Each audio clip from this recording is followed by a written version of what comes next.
ಕಾಂಗ್ರೆಸ್ ಮುಖಂಡರಿಂದ ನೂತನ ಸ್ಥಾಯಿ ಸಮಿತಿ ಅಧ್ಯಕ್ಷರಿಗೆ ಸನ್ಮಾನಿಸಲಾಯಿತು.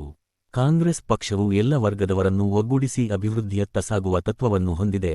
ಈ ನಿಟ್ಟಿನಲ್ಲಿ ಪಟ್ಟಣ ಪಂಚಾಯಿತಿಯ ಜವಾಬ್ದಾರಿಯನ್ನು ಹೊತ್ತಿರುವ ನೂತನ ಅಧ್ಯಕ್ಷರು ಪಕ್ಷದ ಆಶಯದಂತೆ ಜನಸೇವೆಯಲ್ಲಿ ತೊಡಗಿಸಿಕೊಳ್ಳಬೇಕು ಎಂದು ಮಾಜಿ ಶಾಸಕ ಕೆ. ಎಸ್. ಕಿರಣ್ ಕುಮಾರ್ ಅವರು ಕರೆ ನೀಡಿದರು.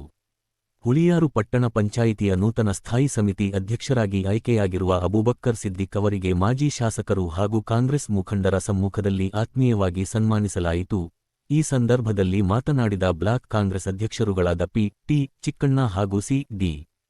ಚಂದ್ರಶೇಖರ್ ಅವರು ಸ್ಥಳೀಯ ಮಟ್ಟದಲ್ಲಿ ಕಾಂಗ್ರೆಸ್ ಪಕ್ಷವನ್ನು ಮತ್ತಷ್ಟು ಬಲಪಡಿಸಲು ಮತ್ತು ಸರ್ಕಾರದ ಜನಪರ ಯೋಜನೆಗಳನ್ನು ಮನೆಮನೆಗೆ ತಲುಪಿಸಲು ನೂತನ ಪದಾಧಿಕಾರಿಗಳ ಆಯ್ಕೆ ಪೂರಕವಾಗಲಿದೆ. ನಮ್ಮದು ಬಲಿಷ್ಠ ಮತ್ತು ಸಂಘಟಿತ ಕಾಂಗ್ರೆಸ್ ಎಂದು ತಿಳಿಸಿದರು.